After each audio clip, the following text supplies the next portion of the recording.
and some lessons learned that she has done in one of her evaluations in terms of integrating and looking at diversity and inclusiveness. So since none of you came to hear me speak, I'm going to pass it to Mary. Sure, that one's working. Oh, is it? I couldn't. Yep, it's working. Okay. It's just Okay, thank you, Judy. So yes, as was just said, I work at the Internal Audit and Evaluation Bureau at Treasury Board as a senior evaluator. And I am, for anybody who likes to know, I'm a middle-aged, mid-sized Caucasian woman with brown hair and glasses. The glasses will come on and off through the presentation. And I'm wearing dark pants, a white shirt, and a dark jacket. That's because you're middle-aged. That's right. That's right. Glasses come on and off when you're middle-aged. I do have a short PowerPoint presentation, but I will be very honest with you. Up until about a week ago, I thought it was part of a panel, so it's pretty short. There'll be lots of room for questions. My first slide, who am I to evaluate that, has a picture of a red pencil doodling. So briefly, my team at Treasury Board is a little different than some of you who may also work in departments doing evaluation. Because we're not a line department. So while we do evaluate, we don't deliver services directly to Canadians as a central agency, so we evaluate Treasury Board programs, and by and large the clients of us are other federal departments. So we still endeavor to have our evaluations be useful, but kind of their reach is a little bit different than what you might have heard about from other evaluations and that sort of thing today. So just to kind of contextualize what we were doing. Over the past year, we evaluated 2 programs for the first time. The Office of Public Service Accessibility, which I'll refer to as OPSA, and the Center on Diversity and Inclusion, which I'll refer to as CDI. They were both new programs, and this was their first evaluation. They were both less than 4 years old at the time of the evaluation, and that comes with a variety of pros and cons. But because of this, we did use an implementation approach as we evaluated them, so not so much to see whether or not they were attaining their outcomes, but how they were implemented and whether or not they were on the road to attaining their desired outcomes. So from the outset, we knew that the programs were complex, and we knew that their environments were complicated. We knew that the CDI was being implemented in the background of the Thompson class action lawsuit for Black employees. We knew that the return to work was adding complications for both programs as when they were implemented during COVID. All of this was a whole lot of stuff going on for these very complex programs. What I'm going to talk about primarily, though, is the process that we used and learned from, kind of the challenges that we found, the ways in which we expanded our function. And I'll start by telling you a little bit about what we did, how it worked, and then I'll finish with a few things that we'll kind of keep and transfer and implement with more deliberateness next time, and then some of the things that didn't work so well and that we would try and do differently next time. I'm only going to speak about the general experiences of the team. Neither evaluation's been published yet. OPSA should be published hopefully before the end of the year, and CDI hopefully not too far after that. And I also want to preface this by saying that we've only been doing it for a year, so it isn't something that we necessarily, certainly myself, don't bring a lot of expertise to the table in diversity, inclusion, equity, and accessibility. So I'm really hoping to learn through the discussion about evaluations you've done like this, measures that you've used within your evaluations or your program development. I only have 8 slides, so there'll be lots of time to chat at the end. So, second slide. My second slide has a photo. Oh, do I have a thingy? Is there a thingy? Oh, there it is.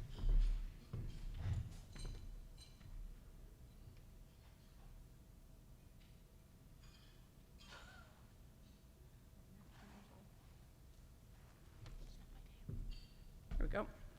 Second slide is a photo of somebody operating a sewing machine to demonstrate our slightly amended process. It was helpful, if sometimes hectic, the fact that we did the evaluations largely concurrently, It resulted in some beneficial overlap. For example, the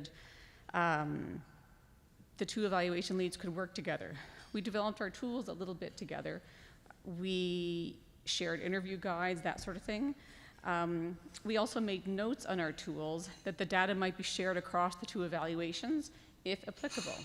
So survey results, those sorts of things could be shared across the two evaluations. We did work deliberately to do some things separately. For example, we didn't release our surveys at the same time. We know that we're hitting a lot of the same people, and we're conscious of respondent burnout, or respondent fatigue. A little bit of background about us. Our team is a great team, actually. We're a great team. There's a bunch of them over there. They're gonna be but our team includes folks with disabilities. It includes folks who are members of equity-seeking groups or employment equity groups. And so in addition to bringing the skills and experience and the curiosity of the evaluation function, we had a team who brought lots of perspectives and great questions. Did you consider? Did you ask? Could your evidence be this instead? We're fortunate also, and I would say this would be crucial, to have an environment where people could ask those questions of me and the other evaluator. Are you sure you meant to do that? Are you sure that's a good idea? And I think that you'd have to have that kind of environment in order to make this work. The three key elements that I want to deliberately focus on today were our evaluation working group, our consultation processes, and time, and how we had to be more deliberate about those three things in the evaluation.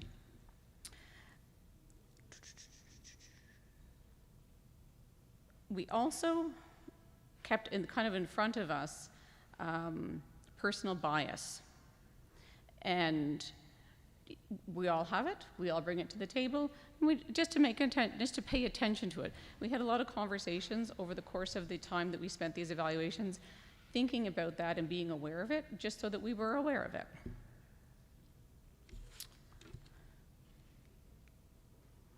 Okay, slide number 3 is a picture of bookshelves and an ear of somebody listening. So evaluation is firstly a research exercise. It's an exploration of what works for who, why it works for them. It's a very reflective function. The front end is the first place that we started to build in extra time. Before we started logic model development, before we started those things, we started research for both CDI and OPSA. Lots of books, articles, websites. We went to learning events, lunch and learns, public servant events, departmental events, all those kinds of things that we don't necessarily deliberately go to get ready for an evaluation. We typically rely a lot on the program itself to educate us. In this particular, for both of these though, we went bigger and broader earlier so that we could show up knowing a little bit, hopefully knowing a little bit more. We did more scoping interviews than usual, and a scoping interview is something that you do to get ready to do the evaluation framework, which is kind of our plan of action. We did scoping interviews with the program, but we also did it with their partners, sometimes with their clients. We didn't ask evaluation questions right now. We're just trying to learn what you were doing, what you were trying to accomplish. I take notes, that's how I retain information, so that's what I did. Tons and tons of notes. And this element stretched out for a fair piece of time. And going back to my comment about who we might be missing, how do we know if we got everybody? For me, this step was how we at least started out, not entirely on our back foot, trying to figure out who should be there. And also, both of these programs were quite small. And so I think it's important to know that this much investment, and they'll see this through all the slides, this much investment is a lot of time, makes these evaluations expensive. All that extra, this evaluation, the CDI evaluation probably took 25 to 30% longer to do. So they are more expensive if you're going to take that kind of time.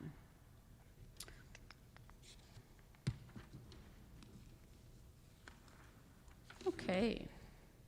Slide 4 is a picture of approximately 31 birds. I think they're yellow finches sitting on a wire. So, all evaluations have an advisory group. They are generally working level individuals, and by that I mean there's not usually management or executives on them. They're subject matter experts in the program area. We rely heavily on our working groups. They review our framework. Sometimes they review our tools. They do review draft reports. They suggest people that we should talk to. And these groups are usually 2, maybe 4 people. For both CDI and OPSA, our evaluations were approximately double in size, 7 to 9 people. And for example, with CDI, it was a person from OPSA, it was CDI partners, it was also people with complementary mandates like the PSC. It was regionally focused groups like the National Managers Community. We went out really broad to get a good sense of who was implicated by the policies, by the program. With OPSA, we included their partners. They have a lot of departmental programs, or partners, ESDC, PSPC, et cetera. But in this instance, we also included some of their end users, their clients, the people who use the tool that they worked with ESDC to develop. And those folks played, and in that respect, the OPSA working group wasn't necessarily just working level people. It was also anybody in the government who could give us feedback on how these things were working for them. So the objective was membership who could bring us some expertise and some experience, and they could really challenge the assumptions that we had about who used both of these programs, who would have wanted to use it, and a whole bunch of a variety of different topics like that came out. They were really diverse groups, and as a result of their engagement, I think that our interview guides had more pointed questions. Our focus groups were more thoughtful. We had a lot more discussions within our evaluation team about everything that we were doing. And larger groups are complex. So the managing and administering the working groups was a more complex process. And I'll have some other examples of that later. But it led to a lot of conversations around our evaluation neutrality, which is a foundational element of the evaluation function. We're having these extra people going to compromise our neutrality. We're having all these extra people going to increase our neutrality. How would we know when we were going down this path, which direction we were going in? Really interesting conversations to carry forward into our future evaluations. Second point, slide 5, it's just a rainbow of colors. Particularly for the CDI evaluation, we used a consultant. She wasn't an evaluator, she was an EDI specialist. And she was super helpful in terms of challenging how we do evaluations and how we logic our way through the choices that we make. She brought a broader perspective. She was a researcher, she brought strong research skills, but she really pushed the envelope towards us that wasn't very empathetic. You need to be more compassionate. All of this needs to be more compassionate. You government people are weird. This was the angle that she brought to our evaluation. You're doing equity, diversity, and inclusion. You can't say things like that. And she was a spectacular challenge function to how we as government evaluators thought that we had to live in a very small box and do things in a very small structured way, which is typically how we do things, and we say it's neutral and we say it's unbiased. And she said, well, you're wrong, it's not. And she was very, very good. And we could take a lot of her influence and carry it into OPSA as well. In terms of our consultations, we also went bigger than we share our bureau with our audit folks. We went to our audit folks. We went to other government or department people who were not involved in the evaluation, but ran similar things. What do you think of this? What do you think of that? Would you read my draft? And everybody did. And everybody had different and thoughtful comments to make. We know, and everyone tells us this, you're supposed to look around the table and see who's not there. And that's very hard to do. I don't know who's not there. And so this is another way that we were highly reliant on our program folks and our working group. because as we were going through our little process, who isn't here, something that I did not expect anyone to tell me about their sexuality or their disability in order to justify participation in our evaluation. And so how do you make sure that you have everybody around the table? How do you make sure that you're getting people if you're not going to say, well, who are you and why are you here? It's the potential for awkward, the potential for having people disengage can be very high. So we're trying to, this is all in the back of my head, how am I going to figure this out? Programs were great. The programs know who their clients are, the programs know who their networks are, and they shared all that with us. They know who we might miss, and they shared that with us. Their constituencies know who we might miss. They've been down this road before. They were very kind, they were very generous. We listened to them, and we worked towards making sure that we could include people. So, which is an interesting question that kind of floats around in the back of my mind. Having done program evaluation out there in the world, out into a community, sitting in a rec center, doing program evaluation with people in a program, you build those relationships, you build up trust. And that's what you need if people are going to share information with you. But we're in Treasury Board, and we parachute ourselves in, and then we ask people a bunch of awkward questions. And we don't have a relationship with them because then we leave again. And particularly around subjects like this, we're going to go in, we're going to evaluate the Treasury Board submission process. People get emotional, but it's not quite the same thing.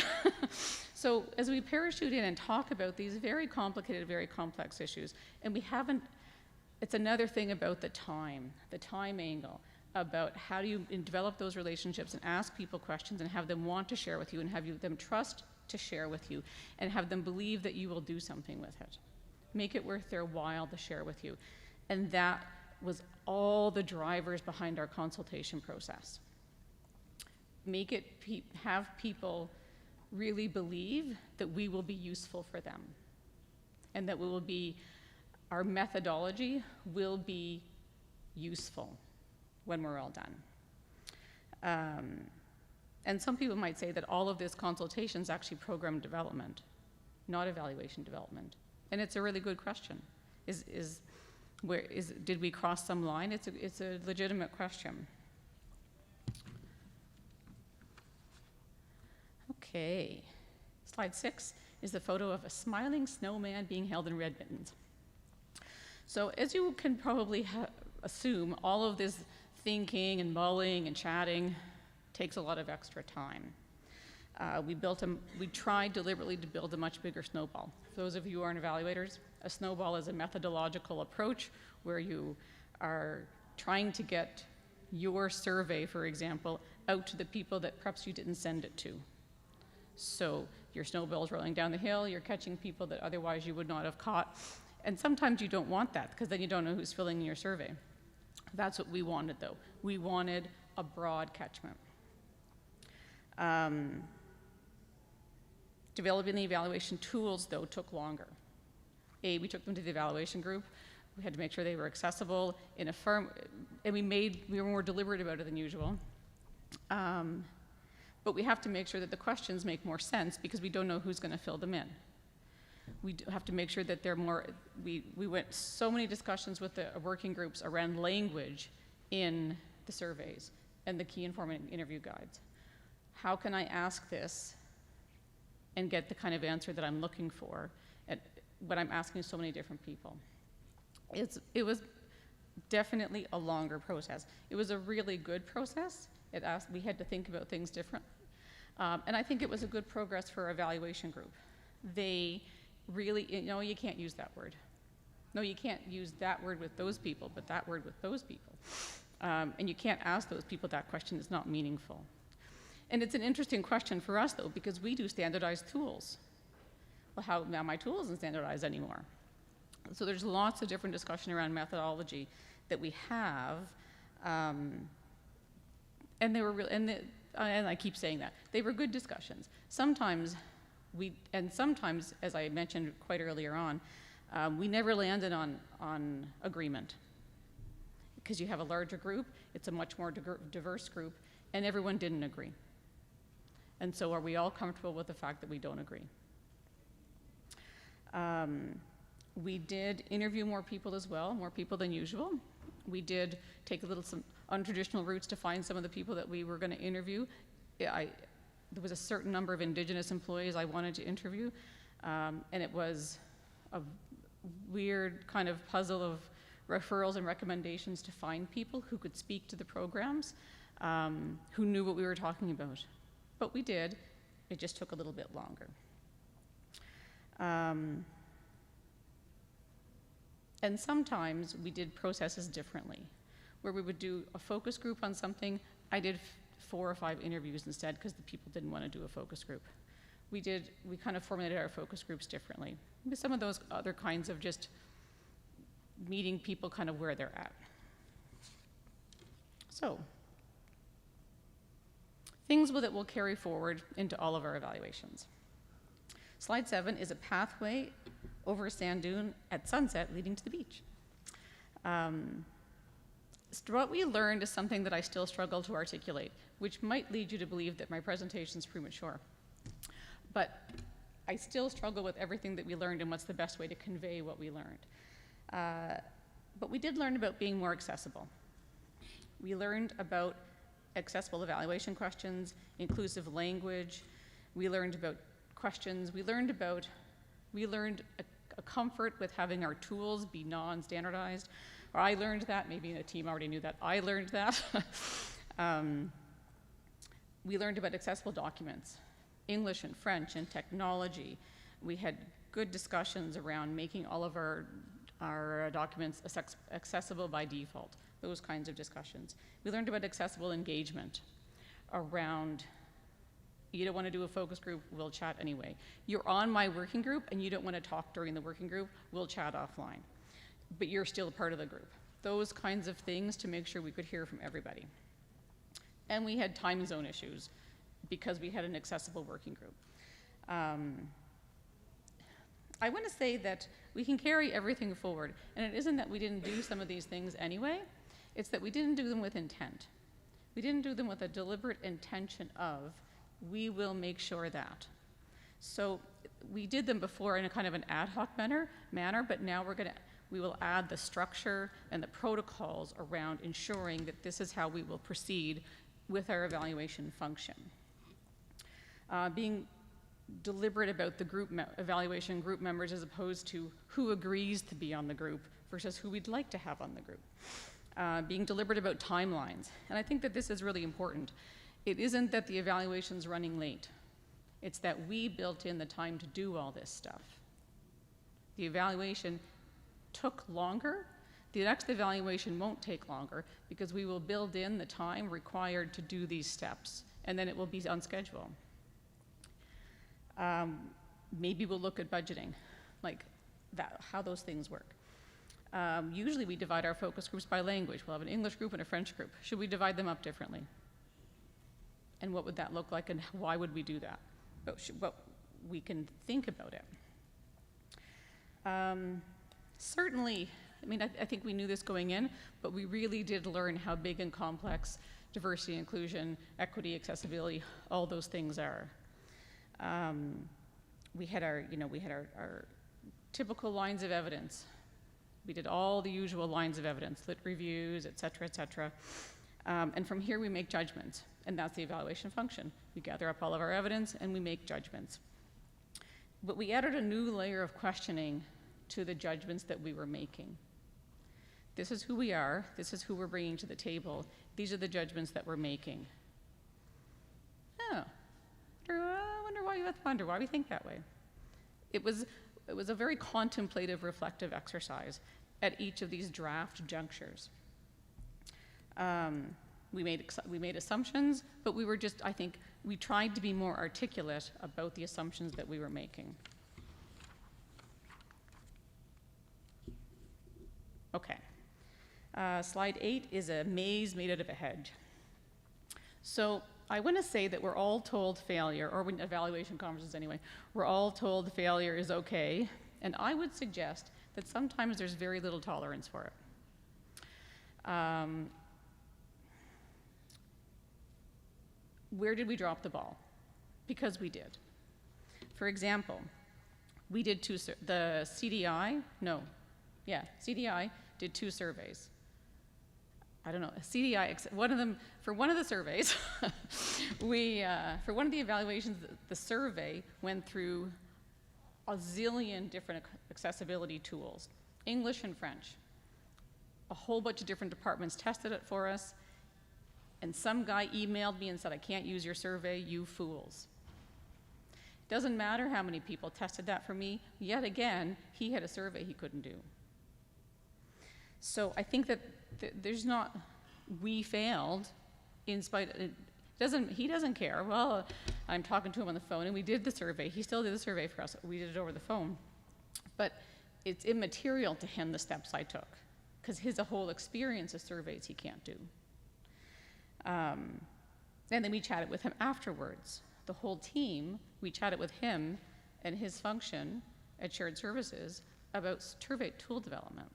So that's carrying the learning forward. The CDI working group never, ever agreed on common language. We use the term equity seeking in the evaluation because that's the term the program used. The evaluation working, and it's a note in our report, the evaluation group never agreed that was appropriate. So how do you reach a point of carrying on without agreement? And so I'm going to reference an OECD report from a few years back that diverse groups take more time and skill to manage, and I would say it's true. And I would say that if you look around any team, not just my working groups, but any team that's really, really diverse, you get better outcomes, but you take longer to get there. And I think that it goes back to, going back to my comment about failure, if you require agreement in order to say that you're successful, then you will find it very difficult to have diverse groups, because that is not where we ended up. We had to declare a successful meeting even when we didn't all agree. And it took time to develop the relationship to be able to do that, but we did. And I think my last comment is going to be about doing this kind of work, and certainly it was something that I experienced when I was doing it, lends itself to a degree of fear and a degree of defensiveness. It was raised in a few different contexts through both evaluations. Fear of doing something wrong, fear of making a mistake, fear of offending somebody, fear of excluding somebody. The difficult conversations are avoided, barriers remain firmly intact. And that is something that we muddled through and still exists.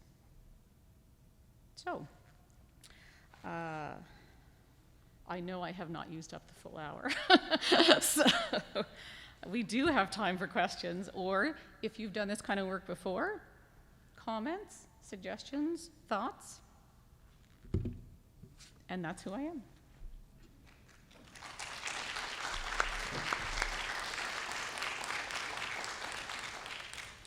So if anybody has any questions for Mary, just please come on up to the mic, because I'm hearing an echo in this room. And then I'm sure she'll be happy to answer any questions that you may have. I'm kind of glad that you mentioned at the end there about failure and fear. In my organization, I see that a lot. I see divisions and directors reluctant to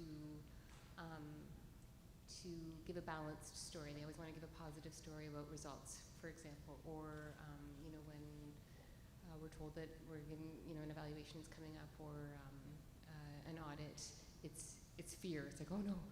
And I'm wondering if you have any thoughts on how we can change that culture. Like you had mentioned, we're told, yes, you can fail as long as you learn from it, but is there really that acceptance in the public service right now to try things and fail? And yes, we have our innovation and experimentation units, which are meant to do exactly that, like be innovative, try things out. if it doesn't work, try something else. But yeah, I feel like in my organization in particular, there's that reluctance to sort of raise our hands, you know, especially in the context of a strategic review, to say, you know what, my program is actually not getting the results that I was expecting, and looking at the resources going into it, and looking at why it didn't get the expected results. You know, maybe this program isn't relevant anymore, and being able to say, so sorry, I'm kind of saying two things. One is learning from failure and making it okay to fail, also in the context of setting targets, for example, and then yeah, like making it okay to say, maybe my program isn't relevant anymore, and we need to pivot and go into this other area. So not so much a failure, but just looking at results and making decisions. And so anyway, those are my thoughts. I think that the key to learning from failure is the environment in which you're working. And my team can, if I miss something or you disagree, please jump in. Yes.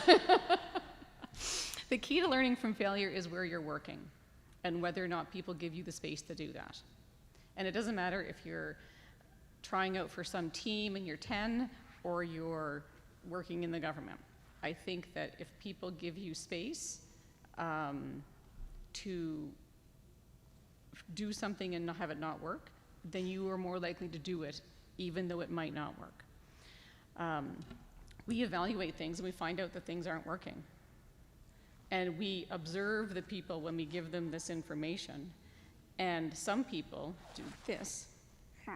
And other people go, okay, how can I learn from that and do something with it? So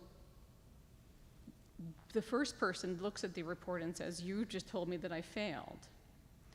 And that's unacceptable to me. And the other person says, you just told me what I tried didn't work, but you're giving me 3 recommendations for how I can make it better. So I think that where you are in your environment has a tremendous amount to do with the degree to which you fail or not.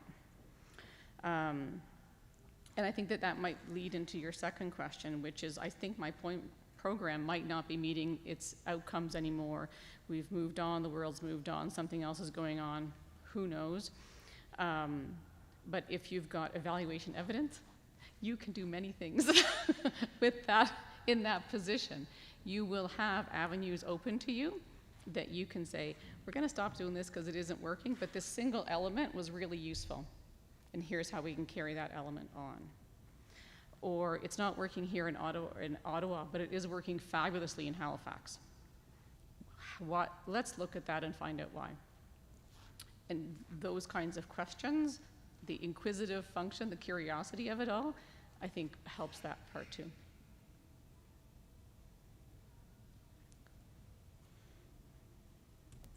I was going to just to build on that, which is that I think failure is also about having a soft landing. So to Mary's point, the environment in which people fail has to be one where people know that somebody's going to have their back. Otherwise, why would they take the risk? And the other part of it, I think, too, is that people have to be willing to own it. If there's not going to be somebody who owns it, then nobody's going to be fearless. It's like giving fearless advice, right? And I think people have to be willing to be fearless in taking those risks and fearless in owning the outcomes and then using them. So again, to Mary's point, it's the environment. Okay. So my first question is related to time. I see that you have allocated some time throughout the planning process, some additional time that you thought you might need, and I understood that you actually needed it in order to manage all the maybe discussions that took longer to agree, and sometimes you ended up not even agreeing on some concept, which I understand. My question is, how much do you think this could be adapted in absence of the amount of time that you actually need? My second question would be, going forward, what would you change about the process, or maybe let's say, change going forward? Thank you. Okay. Okay. In terms of in the absence of time, I think that if you happen to be working in a context where you are already kind of embedded, like if you are, I don't know if this applies to very many people out there, but if you are working out in a regional office and you're a program officer and your evaluator is out there with you, then you may not need as much time because you already have a relationship with people. So I think that is helpful. If you yourself, you're an evaluator who's a subject matter expert already, then you might not need as much time. For us at Treasury Board, every time we do an evaluation, it's generally speaking a brand new subject. So we ramp up a lot of learning, move on. But lots of evaluators aren't like that. If you're an evaluator who's embedded in a line department, Health Canada, ESDC, you may well have a degree of specialization in your program area that doesn't require quite as much time. You may have those relationships already. So I think that that's one way where the lack of time isn't the same impediment. And if you otherwise are still in my situation where you have to ramp up, then the relationships that you build are even more crucial because you're borrowing from the relationship of your partners. So you're borrowing from the relationships of the people on your working group. Maybe you need more people. So I think that those are the kinds of things that you need maybe you need a consultant who can be the subject matter expert. That kind of thing, that could kind of support that foundational level that you may not have. So that would be my suggestion. What would I change? I don't know. What would I change?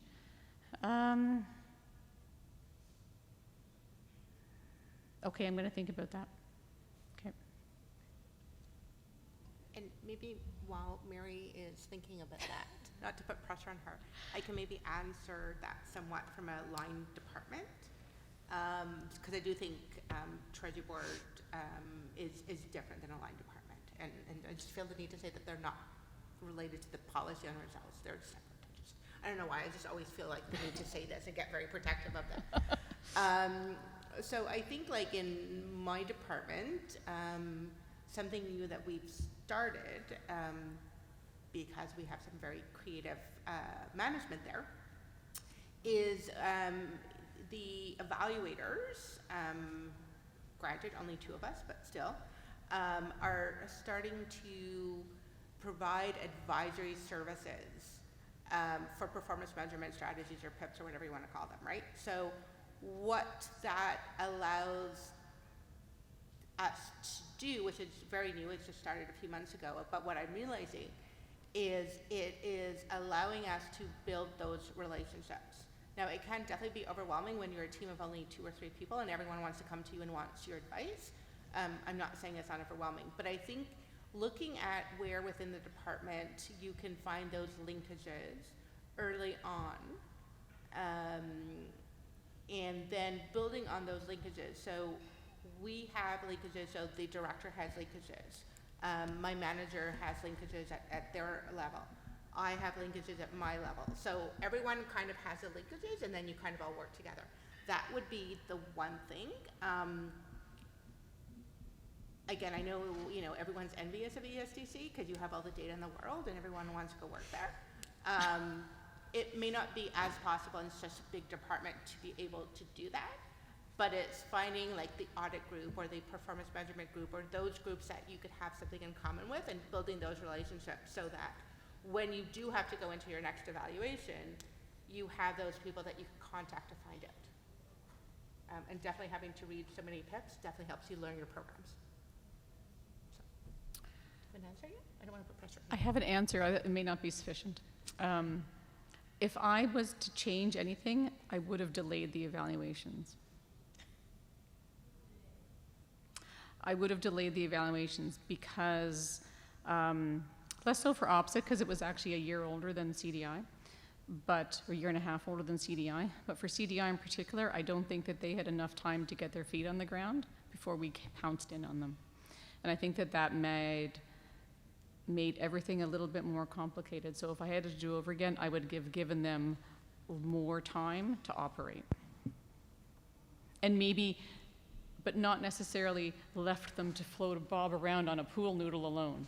I would have still started to have that relationship with them and given them perhaps more, let's do some logic modeling. Let's do some pre-work, and we'll commit in 18 months. And done a little bit of that work with them.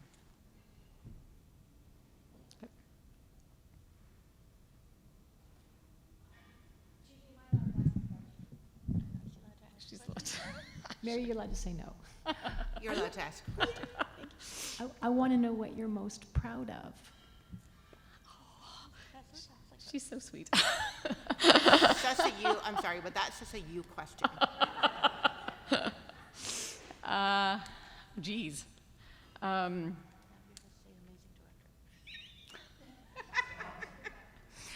guess I would say, I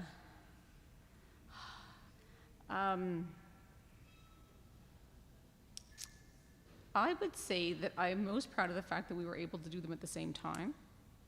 They were very big, it was a lot of work. It's a lot of work. But and complicated work, so I think that was hard to do both of them at the same time.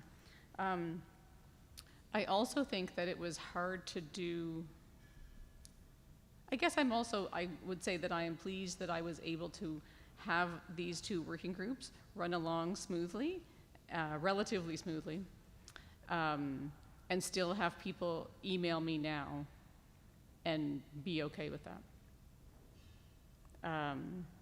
Is the evaluation done yet? Do you want to come present to my group? Do you want to, I think for me, that is, to go back to like my second slide about usefulness, the whole point of this is that the stuff is useful. So when people who are on my working group, and I go 6 months and I don't hear from them, and they get and I get an email from them saying, hey, can you come present to such and such a group about the work that we did? That is really good.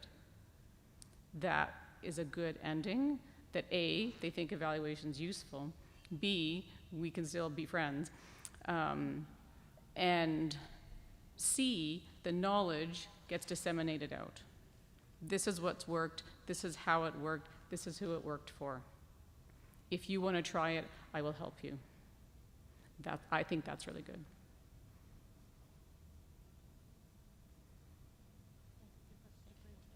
Great team. Any other questions? I know it's the end. Everybody likes to get out of school early. I know that. It's okay. So, Mary, not to end this too short, you have a question? Please come on up. I know everybody has a drink ticket. They just want to leave. It's okay. This is not an easy spot to be, and I'm doing it again tomorrow. So I'll apologize now to everyone. Sorry. In the spirit of what your colleague mentioned about failing and soft landings, I thought I'd come up here and give this a run. So one thing that you mentioned in your presentation that really resonated with me was taking that extra time to really do the work justice, is maybe how I would put it. Mm-hmm. And so for me, I work at BDO Canada, and my team offers program evaluation services to the federal government, so we get contracted to support. Yep. And oftentimes we're, I guess, hamstringed by managing a budget and not having enough money, and so it is a real challenge for us to, I guess, request extra time, which usually means extra money from our clients and that type of thing. So I guess my question would be for you, do you have any advice or guidance around how to communicate that need to stakeholders or senior management around needing that extra time to conduct the work and basically, I guess, achieve the objective of the evaluation to the best of your ability? That's a great question. And it's something that we talked about actually, because we use consultants as well for these evaluations and other evaluations that we do. And how do you allow your contractors or consultants to be themselves diverse and inclusive if it requires more time? How do you allow them to have junior evaluators on their team if it's going to take a little bit longer? That sort of thing. And I'm going to let Elena jump in if she wants to around this.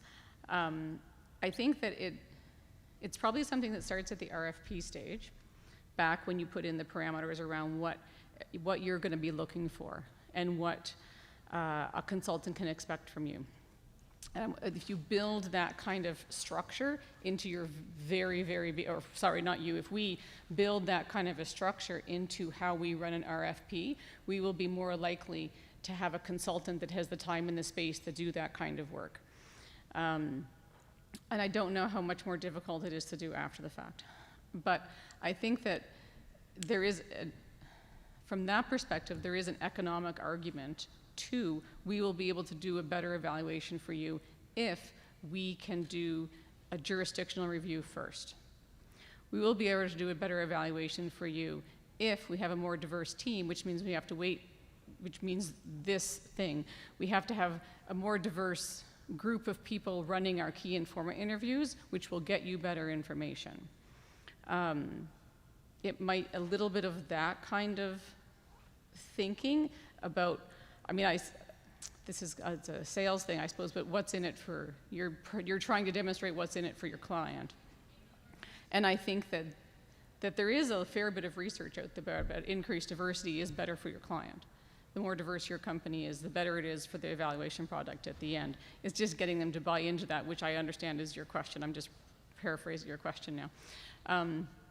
But I think to that degree, it is incumbent on us as the government to run an RFP process that acknowledges that, and to acknowledge that when you ask for the time, it's legitimate. That we are better off with the product we'll get from you when you've taken those steps. When you've had the time to go out into a community to do the focus groups there and not just do them online. We'll get better results. When you've taken the time to do those kinds of steps that cost more and take more time, we'll get a better product. And I think it's probably around having the data to demonstrate. We can do 6 focus groups on Teams, and you'll get this much information. We can do 6 focus groups in Saskatchewan, and you'll get this much better information if we're there. It's probably that kind of data demonstration. I don't know if that's a sufficient answer. Or I'm not to put you on the spot. Mary, you did it beautifully, and I think Okay.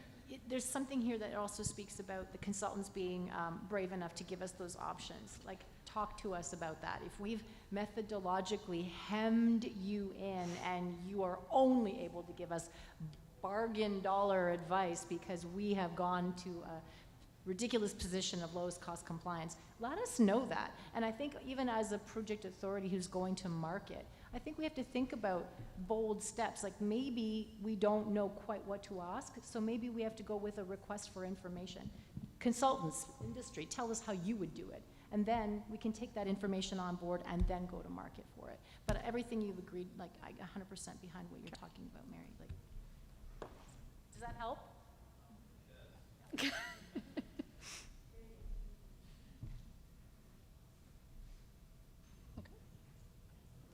Okay, well, I want to thank all of you for your engagement and for staying and not running off, because it is end of day. It's been a long day, so thank you very much for that, and thank you very much to Mary for a wonderful presentation. Thank you. And now I feel like a school teacher. You may go to your recess, which is i.e. a drink. So thank you, everybody. We'll see you tomorrow. Thanks.